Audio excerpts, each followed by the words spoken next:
Me llamo Camila Benítez. Tengo 31 años. Y la noche que mi hermano destruyó mi carrera. Lo hizo con una sonrisa en la cara y con mi jefa en altavoz. Yo estaba parada en el patio de la casa de mis papás en la Ciudad de México, todavía sosteniendo una rebanada de mi propio pastel de cumpleaños. Cuando Javier levantó su cerveza, les guiñó un ojo a dos de sus amigos y dijo: «Chequen esto. Vamos a ver qué tan perfecta suena Camila cuando por fin dice lo que realmente piensa». Al principio, pensé que solo se estaba haciendo el chistoso de esa manera inofensiva y fastidiosa que siempre ha tenido. Luego, escuché el buzón de voz de mi jefa saliendo de su celular, y se me heló la sangre. Antes de que pudiera agarrarle la mano, él fingió la voz para que sonara más aguda, haciéndose pasar por mí, arrastrando las palabras. Burlándose de un cliente hospitalario importantísimo y riéndose de que nuestra empresa podía cambiar el inventario caducado y esos idiotas nunca se darían cuenta. Todos a su alrededor se rieron. Mi mamá se tapó la boca y sonrió. Mi papá murmuró: «Ya ves cómo es, solo está echando desmadre». Yo no me reí. Me le fui encima para quitarle el teléfono, pero Javier se echó para atrás. Todavía grabándose por diversión, todavía tratando mi vida como si fuera el show de la fiesta. Para cuando logré arrancarle el celular de la mano, el mensaje de voz ya se había enviado. Recuerdo haber mirado más allá de la barda, hacia la noche oscura y lluviosa de la ciudad, y de repente pensar en cuando éramos niños. Cuando Javier y yo echábamos carreritas en bici por nuestra cuadra y jurábamos que, pasara lo que pasara, siempre nos íbamos a apoyar. Rompió esa promesa en menos de 30 segundos. Y para cuando salió el sol, entendí algo que ojalá hubiera aprendido años atrás: a veces, la persona que mejor conoce tu voz es la más capaz de usarla como un arma en tu contra. Díganme honestamente qué están sintiendo al escuchar esto. ¿Están en shock, enojados, o ya se les rompió el corazón por mí? Necesito saber cómo les está cayendo esto. Hace que el resto de la historia se sienta mucho menos solitaria. Para cuando llegué a mi departamento esa noche, ya tenía 3 llamadas perdidas de mi jefa, Diana Mercado, y un correo marcado como urgente. Ni siquiera alcancé a entrar antes de devolverle la llamada desde mi coche. Contestó al primer tono, y no había nada de su típico profesionalismo tajante en su voz. Sonaba impactada, enojada, y algo peor que esas dos cosas, cautelosa. Ese tipo de cautela que la gente adopta cuando siente que está hablando con un riesgo legal. «Camila», me dijo, «necesito que me digas ahora mismo si ese mensaje realmente fue tuyo». Se me secó la boca. Le pregunté a qué se refería, aunque yo ya lo sabía. Entonces me lo reprodujo. Escuchar la versión falsa que Javier hizo de mi voz saliendo por la bocina me puso la piel de gallina. Había exagerado mi tono lo suficiente como para sonar burlona, borracha y sin ningún filtro.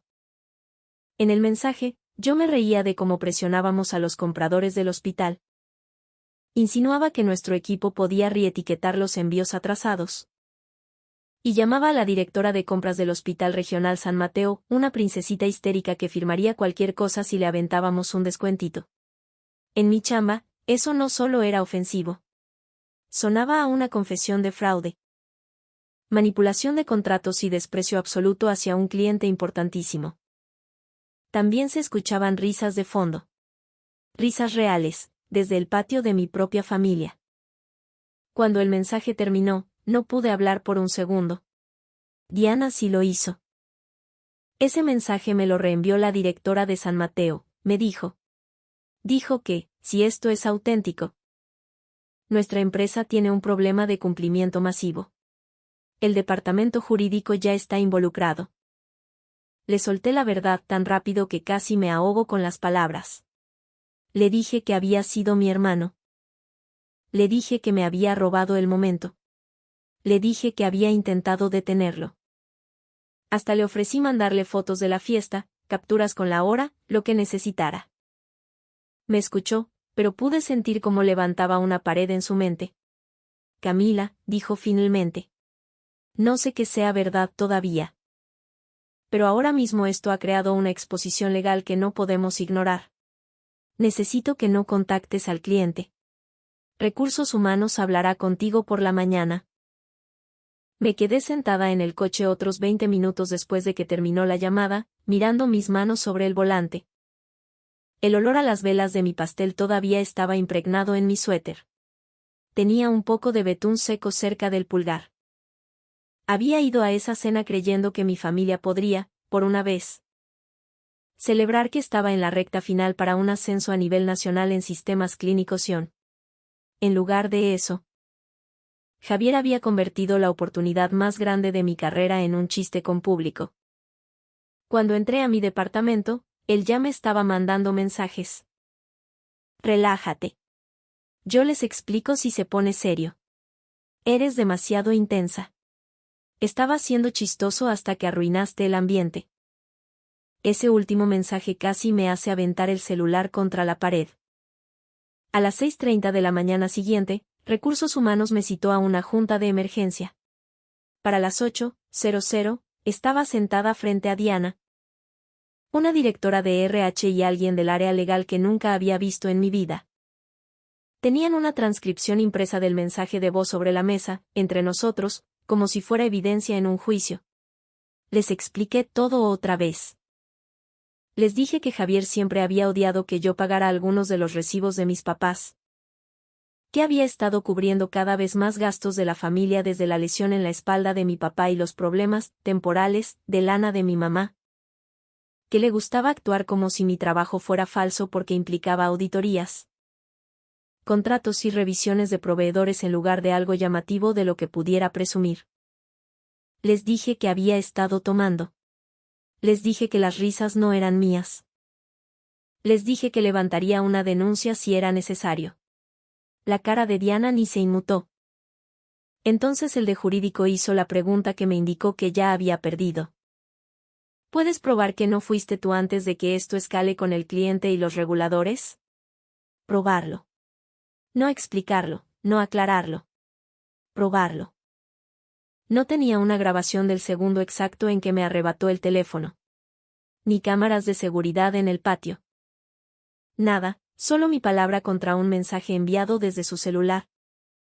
Pero con una voz lo suficientemente parecida a la mía como para que una clienta nerviosa se lo creyera al instante. Diana cruzó las manos y dijo, dada la escalada con el cliente y el riesgo reputacional, estamos terminando tu contrato laboral con efecto inmediato. Recuerdo el zumbido exacto de las lámparas sobre nosotros cuando lo dijo.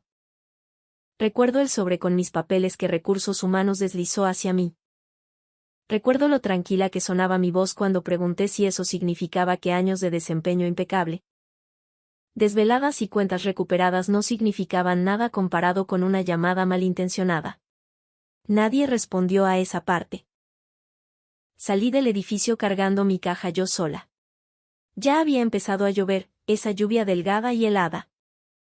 A mitad de camino hacia mi coche, sonó mi celular. Era Javier. Contesté porque quería que escuchara el silencio dentro de mí. Y bueno, dijo, ¿sobrevivieron los corporativos a mi rutina de comedia? Me quedé ahí en el estacionamiento, todavía con mi gafete de trabajo en la mano. Y por fin entendí que la sangre puede ser el cuchillo más afilado en la habitación. Hiciste que me corrieran, le dije. Hubo una pausa. Luego se rió. Una risa más pequeña esta vez, nerviosa. No manches. Claro que no. Claro que sí. Empezó a decir groserías, y luego cambió de tono inmediatamente. Ok. Yo hablo con ellos. Les digo que fue una broma. Ya hiciste suficiente, le dije. Mi mamá me llamó 10 minutos después, no para pedirme perdón, sino para decirme que tenía que calmarme porque las familias pasan por malentendidos vergonzosos. La versión de mi papá fue peor. Ya sabes cómo es Javier, dijo. Tu empresa debió haber hecho más preguntas. Llegué a mi casa, me quité el saco que me había puesto para entrar a ese edificio por última vez. Y me senté en el piso de la cocina hasta que oscureció. Para ese punto, ya ni siquiera estaba llorando. Estaba haciendo cuentas. Cada recibo de luz o agua que les había ayudado a pagar a mis papás. Cada vez que le había prestado dinero a Javier, solo hasta la quincena. Cada favor, cada sacrificio. Si podían ver cómo le prendían fuego a mi vida y aún así llamarlo un malentendido. ¿Qué demonios había estado pagando todos estos años? La primera semana después de que me corrieron fue fea. No una tristeza de película. Fea de verdad. Dormirme a las 4 de la mañana, tomar café al mediodía, platos sucios acumulados en el fregadero. Correos sin abrir acumulándose porque cada asunto se sentía como otra acusación. No dejaba de repasar la junta con Diana en mi cabeza. Pero la parte que no me dejaba en paz no era el despido en sí. Era el mensaje de voz. Esa versión falsa y burlona de mí. Las risas de fondo. El perfume de mi mamá flotando en el aire de la noche mientras mi hermano ejecutaba mi humillación como si fuera un truquito de magia en una fiesta. Algunas noches me servía una copa de vino y terminaba dejándola a medias en la barra porque hasta eso me sabía amargo. Otras noches, me paraba frente al espejo del baño, recitando respuestas para entrevistas de trabajo, solo para volver a escuchar mi propia voz real. Háblame de un momento en que manejaste una crisis. ¿Por qué dejaste tu último empleo? ¿Cuáles son tus fortalezas en la gestión de proveedores? Respuesta. Borrar. Volver a empezar. Mi mejor amiga, Natalia Bravo, se negó a dejarme desaparecer. Llegaba con comida para llevar, me prohibía tenerme lástima sin siquiera decir las palabras. Y trató mi colapso como un proyecto con fechas de entrega. Una noche, me encontró viendo la misma vacante guardada durante 40 minutos y me dijo, Camila. Cuando todo se va al carajo, tienes derecho a elegir una cosa, o te quedas ahí tirada, o te levantas más cabrona. Esa frase se me quedó grabada. Así que me volví metódica. Rehice mi currículum enfocándome en resultados, no en lealtad. Creé un Excel con las vacantes, nombres de reclutadores y fechas de seguimiento. Contacté a 12 clientes que habían confiado en mí durante rescates de contratos muy sucios y les pregunté si estarían dispuestos a respaldar mi integridad. No mencioné a Javier por su nombre en todas las conversaciones. Simplemente decía la verdad. Una suplantación de identidad malintencionada había provocado un problema de reputación en mi empresa anterior. Y aunque yo disputaba las suposiciones que se hicieron sobre mí, ahora estaba enfocada en lo que seguía. Algunos se echaban para atrás. Otros prestaban atención. Un reclutador incluso me dijo, tu explicación suena más limpia que el chisme. Ese fue el primer momento en que me di cuenta de que los rumores ya estaban circulando en la industria. Pero tal vez no lo suficientemente rápido como para enterrarme. Pasaron las semanas en un ritmo que se sentía mitad supervivencia, mitad montaje de entrenamiento. En las mañanas mandaba solicitudes. En las tardes investigaba empresas con fuertes equipos de auditoría y operaciones de proveedores descentralizadas. En las noches practicaba mis entrevistas en voz alta. Natalia se sentaba en mi sillón fingiendo ser la de recursos humanos y me decía cosas como: explícame el marco de riesgos más complejo que hayas construido. Y luego sonreía cuando yo respondía muy bajito, y me hacía empezar de nuevo, con más fuerza. En medio de todo eso, mi familia seguía actuando como si yo tuviera que recuperarme a su ritmo. Mi mamá me llamó para preguntarme si todavía podía ponerles una parte para el recibo de la luz. Porque las fechas de corte no saben de tus dramas personales. Mi papá quería que le ayudara a refinanciar el pago de su camioneta. Javier me mandó un mensaje de disculpa rarísimo a las 2 de la mañana, no pensé que te iba a arruinar la vida. Seguido, 2 días después, de una petición de 5,000 pesos. Fue entonces cuando dejé de contestar calladita. Mientras me reconstruía a mí misma, también empecé a reconstruir la verdad. Guardé cada comprobante de transferencia SPEI que les había mandado, cada ticket. Cada captura del banco que decía cosas como súper, seguro del coche, medicinas, renta papás, emergencia Javier. Saqué el historial de mi cuenta de los últimos 18 meses y lo clasifiqué todo. Lo que alguna vez se sintió como apoyar a la familia. Empezó a verse como una factura de mi propia destrucción. Entonces, un jueves, me llamó un reclutador de Red Médica Norte. Estaban expandiendo una división regional de integridad de proveedores y necesitaban a alguien que pudiera construir sistemas, tranquilizar a los clientes y detectar el riesgo antes de que se convirtiera en un escándalo. El puesto era más alto que cualquier cosa que hubiera tenido antes. Directora de cumplimiento e integridad de proveedores. Casi me río cuando lo escuché. Porque sonaba como si el universo tuviera un sentido del humor muy cruel. Integridad. Después de semanas de ser tratada como si no tuviera ninguna. El proceso de entrevistas fue brutal en el mejor de los sentidos. Una llamada de filtro, una presentación de caso práctico, un panel de escenarios. Y una junta final con Elena Garza, la directora de operaciones, quien hizo preguntas más agudas en 10 minutos de lo que la mayoría de los ejecutivos logran en una hora. Me cayó bien de inmediato porque no estaba fingiendo empatía. Estaba poniendo a prueba mi carácter. En la segunda entrevista, deslizó un memorándum sobre una crisis ficticia sobre la mesa y me dijo: imagina que un cliente recibe un mensaje que parece venir de uno de tus analistas admitiendo mala conducta. Guíame a través de tus primeras 24 horas. No sé si lo vio en mi cara, ese destello de reconocimiento, de rabia y de control. Pero respondí a esa pregunta como si la tuviera grabada en el alma: cadena de verificación, autenticación de la fuente, contención del cliente, revisión independiente, mapeo de exposición interna, cero suposiciones hasta tener evidencias. Cuando terminé, la sala se quedó en silencio un segundo de más. Luego Elena dijo: esa respuesta viene desde la experiencia. Sí, le dije. Así es. Mientras caminaba de regreso a mi coche, el aire de la ciudad olía a asfalto mojado y pino. Por primera vez desde que perdí mi trabajo, no estaba pensando en lo bajo que había caído. Estaba pensando en lo que haría si alguien por fin me volvía a poner en un puesto con poder real. Y quizá el pensamiento más peligroso era este: si llegaba más alto que antes, ¿a qué se sentiría con derecho mi familia ahora? La oferta llegó un martes por la tarde, mientras recalentaba una sopa que ni siquiera quería. La voz de Elena Garza fue directa, casi divertida. Camila, me dijo, nos encantaría que te unas a Red Médica Norte como nuestra nueva directora de cumplimiento de proveedores.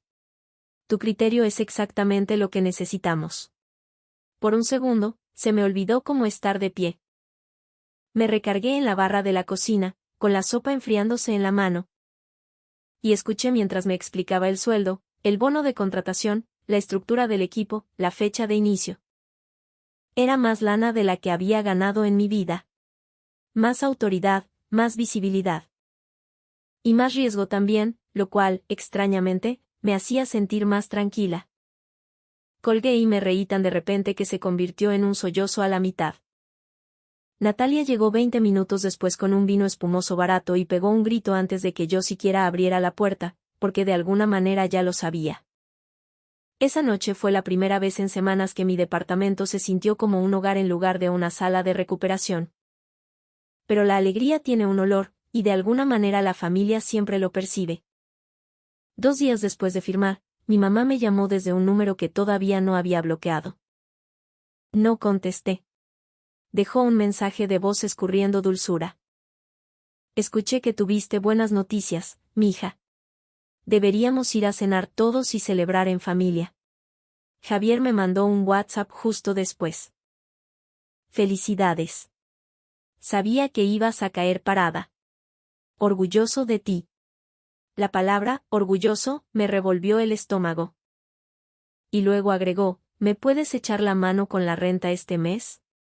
Ando súper apretado. Ahí estaba. Sin escalas. Directo a cobrar peaje. También lo ignoré. Mi primera semana en Red Médica Norte fue intensa, controlada y extrañamente sanadora. Nadie ahí me trataba como a la mujer del chisme. Me trataban como a la persona cuyo nombre estaba en el lanzamiento de una nueva división. Tenía una oficina con paredes de cristal de verdad, un equipo que me escuchaba cuando hablaba. y una agenda llena de juntas ejecutivas en lugar de miradas de lástima. El viernes, Red Médica Norte publicó una nota de bienvenida ejecutiva en LinkedIn con mi foto, mi puesto y un resumen impecable sobre mi experiencia en estabilización de cumplimiento y riesgo de proveedores. La vi a las 8:12 de la mañana. Para las 10:04, mi papá estaba en la puerta de mi departamento. No venía solo. Mi mamá estaba con él, y también Javier. Los tres parados en el pasillo de mi edificio, como actores a punto de montar una intervención que no habían ensayado. Estuve a punto de no abrirles. Pero una parte terca de mí quería ver que tan rápido las felicitaciones se convertían en cobranza. Entraron mirando demasiado a su alrededor. Como hace la gente cuando ya está calculando cuánto vale tu vida. Mi mamá sonrió primero. Directora, dijo, arrastrando la palabra como si le perteneciera un poco a ella. Mírate nomás. Mi papá se sentó sin que lo invitaran. Javier se recargó en la barra de mi cocina. Como si este todavía fuera un lugar que podía ocupar sin pedir permiso. Los primeros 4 minutos fueron una clase magistral de falsa calidez. Mi mamá dijo que siempre supieron que yo saldría adelante. Mi papá dijo que los tropiezos forjan el carácter. Javier soltó que le había dicho a todo el mundo que yo era demasiado chingona para quedarme tirada. Luego mi papá se aclaró la garganta. Ahora que ya te acomodaste de nuevo, dijo, tenemos que hablar del presupuesto familiar. De verdad me reí. Los tomé por sorpresa. ¿El presupuesto familiar?, pregunté. Mi mamá tomó el control. Que los recibos estaban subiendo. Que las terapias de mi papá no estaban cubiertas al 100. Que se habían atrasado con la hipoteca otra vez. Que Javier traía un bachecito, porque unos clientes de jardinería no le habían pagado. Y, como ahora yo tenía un puestazo y seguro ganaba muy bien, asumieron que iba a volver a ayudarlos como antes. Como si hubiera estado de vacaciones.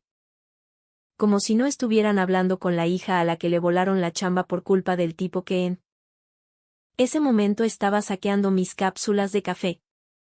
Les pregunté si Javier tenía algo que decir antes de que empezaran a pedir limosna.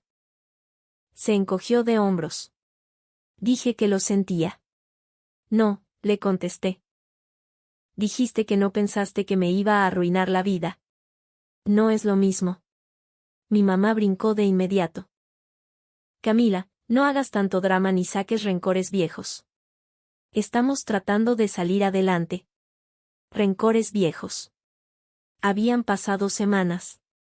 Mi carrera había sido borrada en una noche. Y querían llamarlo rencores viejos, porque mi nuevo puesto les daba más vergüenza que empatía por mi sufrimiento. Javier intentó otra táctica. Se me acercó con un tono más suave, casi íntimo. Mira, la cagué, me pasé de lanza. Pero seguimos siendo sangre y tú siempre has sido la estable. Te necesitamos. Ahí estaba otra vez. La forma en que mi familia traducía el amor, necesidad, utilidad, pago. Caminé hacia mi escritorio, abrí un cajón y saqué la carpeta que llevaba semanas armando. Historiales de transferencias, capturas de pagos de luz, el seguro del coche. Los préstamos que Javier nunca me pagó, los copagos médicos, los tickets del súper. La dejé caer en la mesa de centro frente a ellos. Ustedes no me necesitan, les dije. Necesitan acceso a mi cartera. Todos se quedaron viendo la carpeta, pero nadie la tocó. A mi papá se le tensó la mandíbula. La sonrisa de mi mamá fue la primera en desaparecer. Javier se veía fastidiado, no avergonzado. Les dije exactamente lo que había pagado durante los últimos 18 meses. Les dije cuántos de mis ahorros habían desaparecido en sus emergencias. Mientras Javier se burlaba de mi trabajo, mientras mi mamá me decía exagerada, mientras mi papá justificaba los sabotajes de Javier diciendo que así era su personalidad. También les dije otra cosa. Había pasado toda la mañana transfiriendo y cancelando cualquier gasto compartido que estuviera a mi nombre. Su plan de celular, cancelado. Los pagos domiciliados de los recibos, eliminados. El pago puente del seguro de Javier, terminado. Lo había hecho legalmente, limpiamente, con previo aviso. Y como sabía que de todos modos iban a intentar acorralarme emocionalmente, había coordinado algo más para esa misma tarde. Javier frunció el ceño. ¿De qué estás hablando? Sonreí entonces. No porque estuviera feliz, sino porque tener las cosas claras se parece mucho a la satisfacción. Querían que siguiera pagando sus gastos, les dije. Se los dije antes de abrir la puerta. Revisen sus buzones. Mi papá fue el primero en levantarse. Mi mamá se puso pálida. Javier se vio confundido por medio segundo, luego irritado, luego preocupado. ¿Qué hiciste? Me exigió. Nada ilegal, le respondí. Solo me organicé. Eso era verdad. Esa misma mañana se habían enviado notificaciones formales por mensajería certificada para los tres. Para mis papás, un estado de cuenta completo de todo lo que yo había pagado. Un aviso de que retiraba todo mi apoyo económico voluntario. Y copias de las cancelaciones de las cuentas para que no pudieran fingir que estaban confundidos. Para Javier. Una carta de requerimiento legal de mi abogado para el cobro de los préstamos documentados. Y un aviso de preservación de pruebas relacionado con su bromita y los daños que provocó. Mi mamá susurró, ¿metiste a un abogado? ¿Le echaste a un abogado a tu familia? Yo le contesté, tú te metiste con mi carrera. Yo lo convertí en un problema de adultos. Se largaron en menos de 3 minutos después de eso. Sin abrazos, sin gritos todavía. Solo el silencio rígido de gente caminando demasiado rápido hacia sus consecuencias. A través de mi ventana, los vi cruzar el estacionamiento hacia sus buzones. Vi a Javier arrancar su sobre primero. No pude escuchar las palabras exactas, pero vi como todo su cuerpo dio un tirón. Vi a mi mamá agarrar sus papeles y empezar a leerlos desesperada. Vi a mi papá soltar un manotazo contra el buzón de metal. Y supe que, por primera vez, los gritos no iban a ser en mi contra. Ojalá pudiera decir que las cartas lo arreglaron todo mágicamente. Pero lo que realmente hicieron fue arrancarles la última capa de la farsa familiar. Durante 24 horas, mi celular fue una zona de guerra. Mi mamá me llamó cruel. Mi papá me llamó malagradecida. Javier dejó 2 mensajes de voz que pasaron de la furia al pánico tan rápido que se sentía como escuchar una puerta crujir bajo presión. En el primero, me gritaba que nadie demanda a la familia por una broma. En el segundo, enviado 40 minutos después, me rogaba que arregláramos esto en privado porque una demanda formal le iba a arruinar sus oportunidades. Esa parte me pareció fascinante. Mis oportunidades, por lo visto, eran desechables. Las suyas eran sagradas. Guardé cada mensaje. Luego, me fui a trabajar. Trabajo de verdad. En Red Médica Norte, mis días estaban llenos de revisiones de incorporación, filtros de conflicto de intereses, matrices de riesgo y llamadas ejecutivas. Mientras más competente me sentía ahí, más patético sonaba el chantaje emocional de mi familia en comparación. Pero la gente como Javier no se detiene porque les pintas una raya. Se detienen cuando la raya les da toques. 3 días después de que explotaran los buzones, se quiso hacer el muy listo. Llamó a la línea principal de Red Médica Norte, fingiendo ser un ciudadano preocupado que necesitaba advertir a la dirección que yo era inestable y vengativa. Por desgracia para él, esta vez eligió a la empresa equivocada y a la mujer equivocada. La llamada fue desviada a una coordinadora de operaciones, que la registró. El mensaje se reportó a seguridad porque las acusaciones anónimas contra una nueva directora se consideran una amenaza de riesgo. Y el jefe de seguridad me mandó la grabación porque la falsa preocupación sonaba sospechosamente personal. En cuanto escuché la cadencia de Javier debajo de su tono formal forzado, casi sonreí. Lo había vuelto a hacer. No porque fuera inteligente, sino porque no podía evitarlo. Esa misma tarde le llevé la grabación a Elena Garza y le conté toda la historia, sin una gota de autocompasión. Le expliqué la broma original, la dependencia económica de mi familia. la carta legal y el nuevo intento de difamación anónima de Javier. Elena escuchó sin interrumpir. Luego me hizo una sola pregunta: ¿puedes documentar todo esto? Deslicé la carpeta sobre su escritorio. Ya lo hice. Revisó la cronología, las fechas, los mensajes de voz guardados, la transcripción de la llamada a seguridad. Cuando terminó, se recargó en su silla y dijo: bien. Entonces él no controla la narrativa aquí. Esa frase hizo algo dentro de mí. Cerró una herida que no me había dado cuenta que seguía abierta. Porque ese fue el verdadero daño que hizo Javier cuando logró que me corrieran. No solo me costó mi sueldo.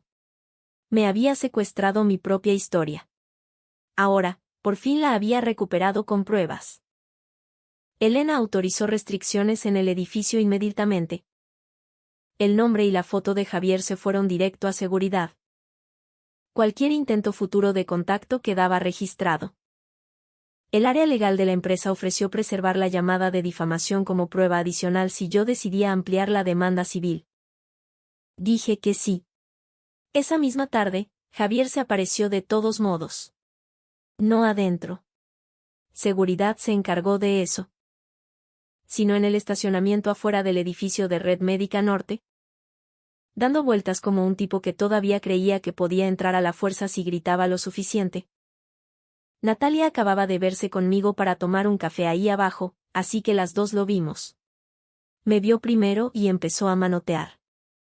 Camila. ¿Es neta que estás haciendo todo esto por unos papelitos? Seguridad se movió antes que yo. Él siguió, alzando más la voz, porque se había formado un público en el peor lugar posible, la salida del corporativo en plena hora pico.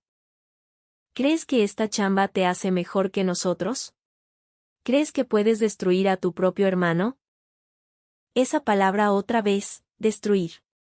Como si no hubiera sido él quien prendió el fuego.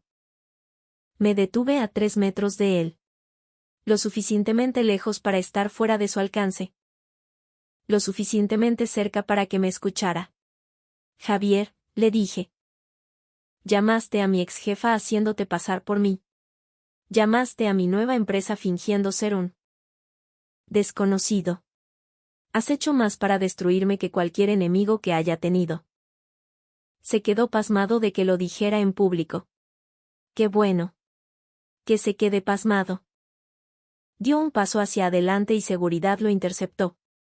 Era una broma la primera vez, gritó. Estás exagerando las cosas. El lobby se había quedado casi en silencio. Varios de mis compañeros claramente estaban escuchando. Una recepcionista definitivamente estaba fingiendo que no, y ese fue el momento en que entendí por qué la humillación pública siempre se le había dado tan fácil. Él pensaba que la vergüenza solo contaba cuando caía sobre alguien más. No, le dije. Solo me niego a seguir cargando con tus consecuencias. Siguió gritando mientras seguridad lo sacaba de la propiedad. Algo sobre la familia, algo sobre los abogados. Algo sobre que yo era una desalmada ahora que traía un gafete con un puestazo. Luego, lanzó una última frase por encima del hombro que me dejó claro que todavía no había aprendido nada. Mi mamá dijo que tarde o temprano ibas a ceder. Esa frase me pegó más fuerte que sus amenazas. No porque me doliera, sino porque lo aclaró todo. Mi mamá no estaba intentando calmarlo. Seguía dándole alas, seguía tratando mis límites como si fueran una rabieta pasajera. A la mañana siguiente, la situación escaló exactamente en la dirección que yo esperaba.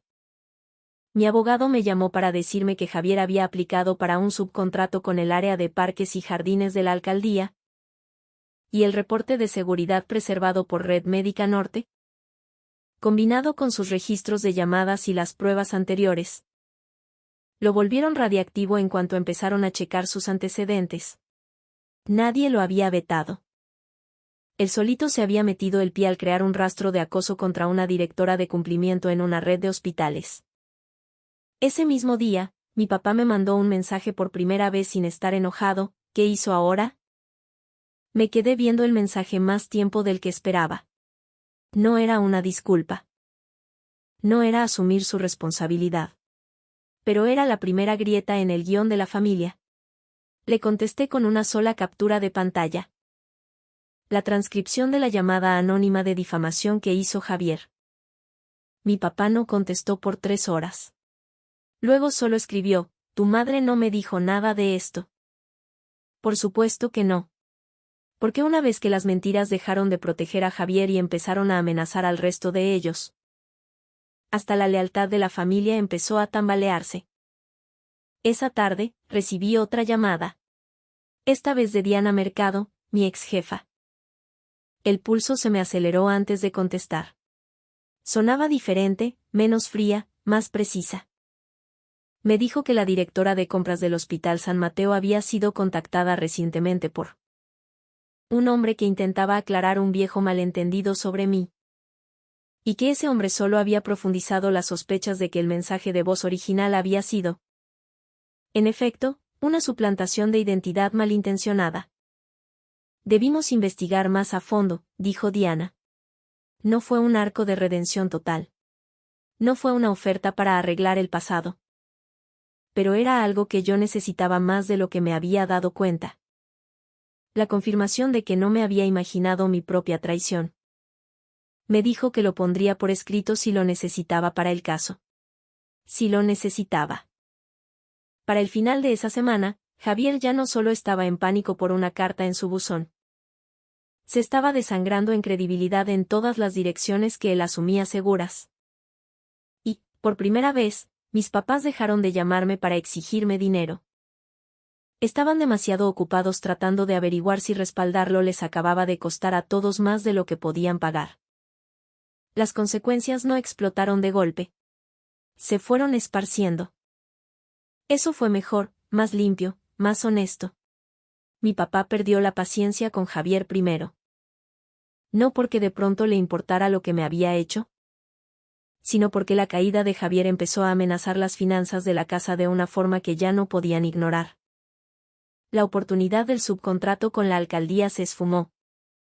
Un cliente privado de jardinería le canceló después de que Javier tuvo que explicar por qué le había llegado una demanda a su domicilio y porque lo habían sacado escoltado de un corporativo.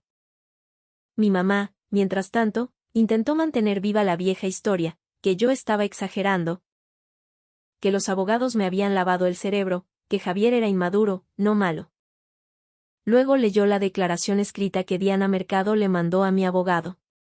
En ella, Diana confirmaba que el mensaje de voz original en guión solo había provocado mi despido porque parecía auténtico en ese momento, pero que los eventos posteriores sugerían fuertemente que había sido una suplantación de identidad dirigida para dañar mi reputación.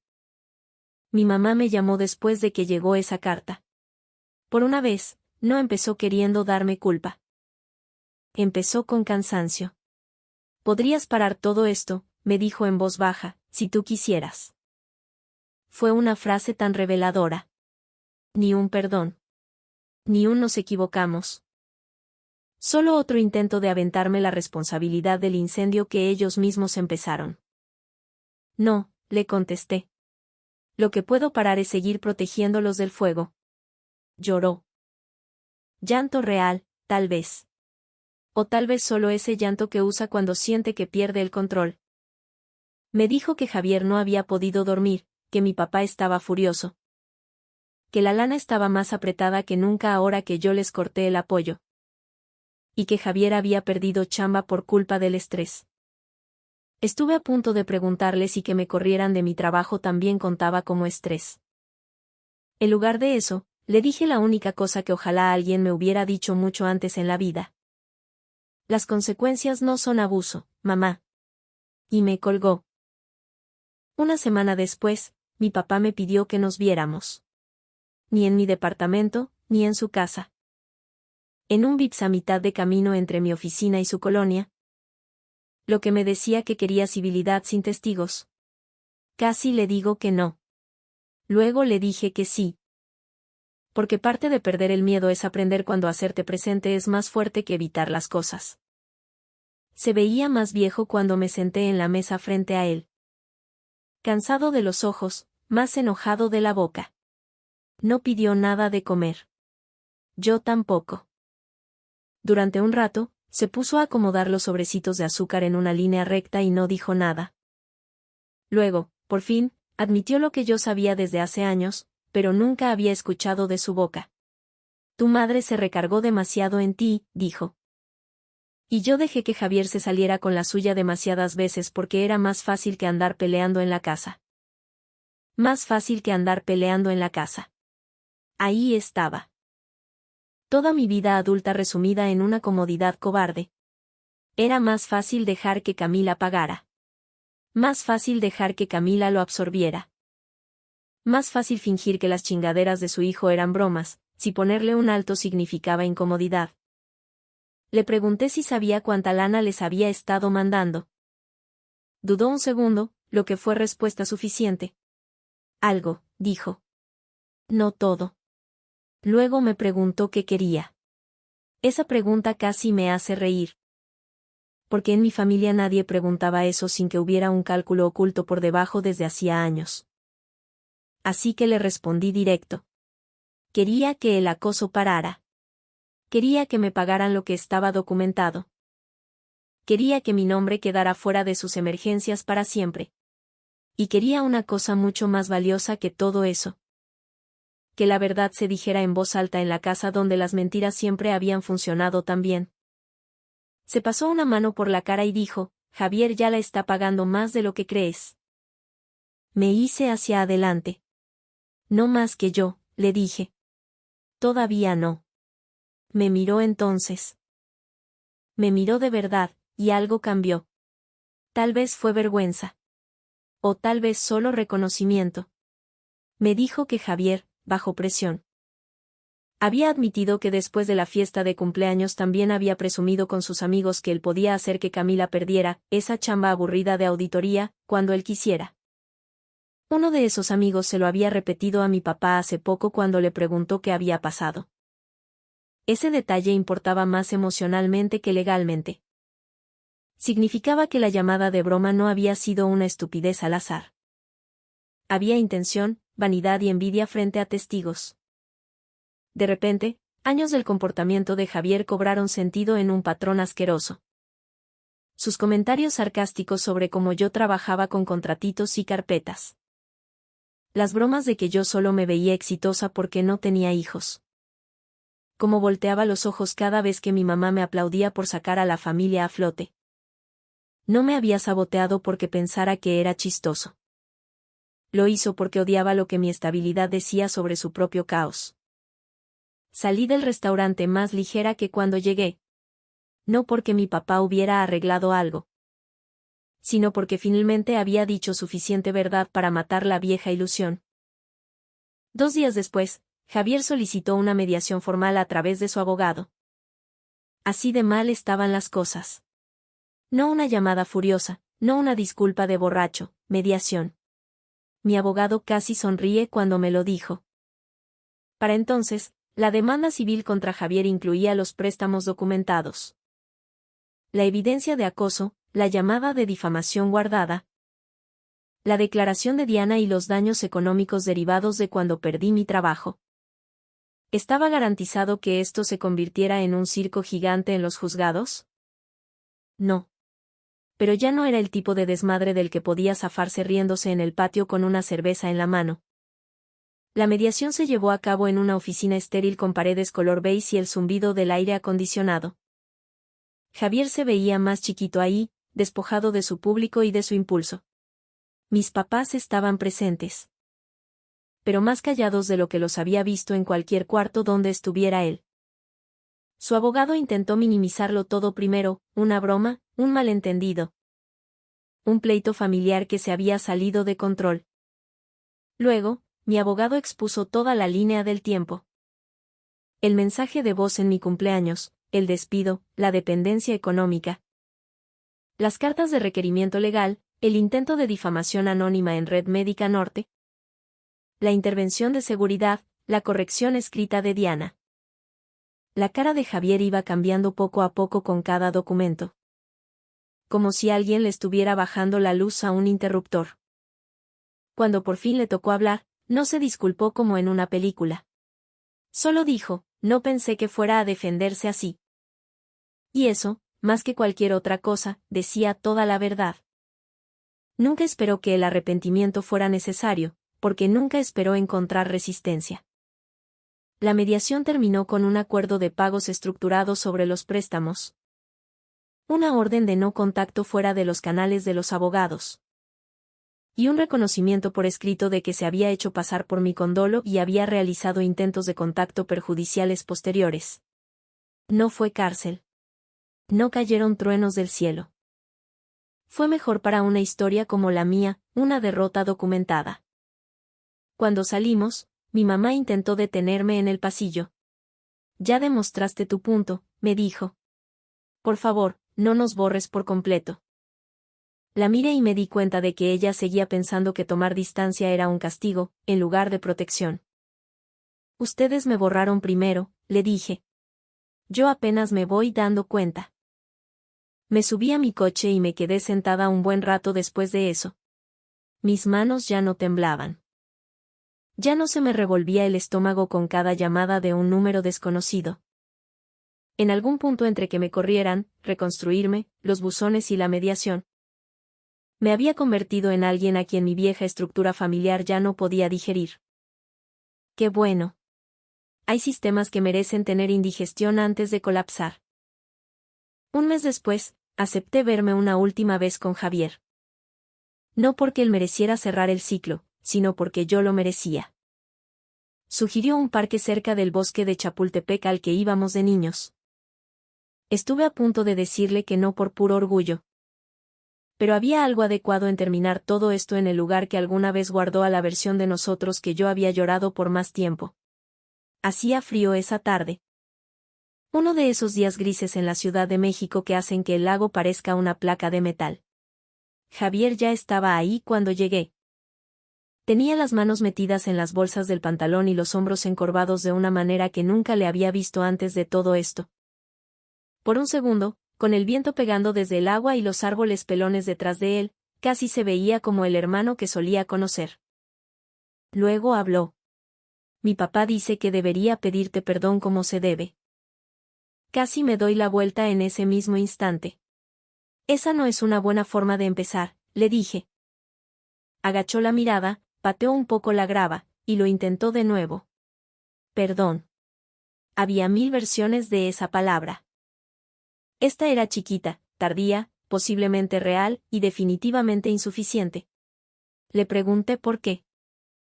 No porque estaba arrepentido, sino porque lo hizo. Por primera vez, no se escondió detrás de su chistecito.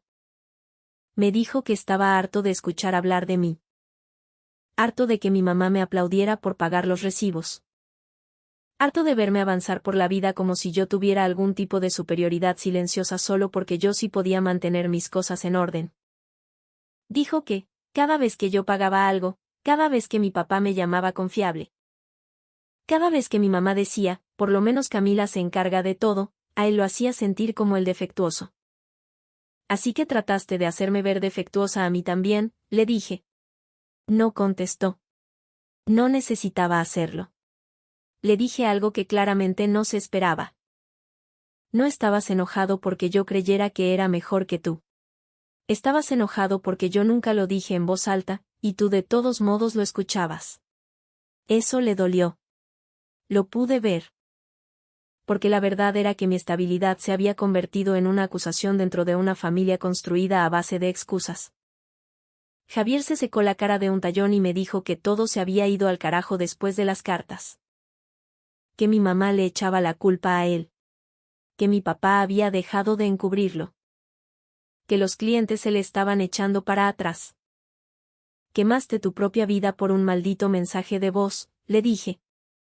No, me contestó, con la voz quebrándose por primera vez. La quemé porque seguía intentando demostrar que yo podía controlar la tuya. Eso era lo más cercano a que asumiera su responsabilidad que iba a conseguir. Y, curiosamente, fue suficiente. No suficiente para reconciliarnos. No suficiente para volver a confiar. Pero sí suficiente para dejar de tener la esperanza de que algún día se transformara en la persona que debió ser hace años. Le dije que el acuerdo de pago se mantenía. que las condiciones de no contacto se mantenían. Y que cualquier relación que él se imaginara que se podía reconstruir a partir de esto, no iba a pasar. Empezó a llorar entonces. No haciendo un drama. Solo ese llanto feo y avergonzado que hace la gente cuando ya no le queda público para el cual actuar. ¿Entonces eso es todo?, me preguntó. Miré hacia el lago antes de contestar. Eso fue todo la noche que usaste mi propia voz en mi contra, le dije. Simplemente lo estoy diciendo en voz alta ahora. Lo dejé ahí. A mitad de camino de regreso a mi coche, me vibró el celular. Era un correo de Diana Mercado. Sistemas Clínicos Sion había terminado una revisión interna con el cliente y habían actualizado mi archivo de despido para reflejar que fue una terminación impugnada bajo circunstancias de suplantación de identidad malintencionada.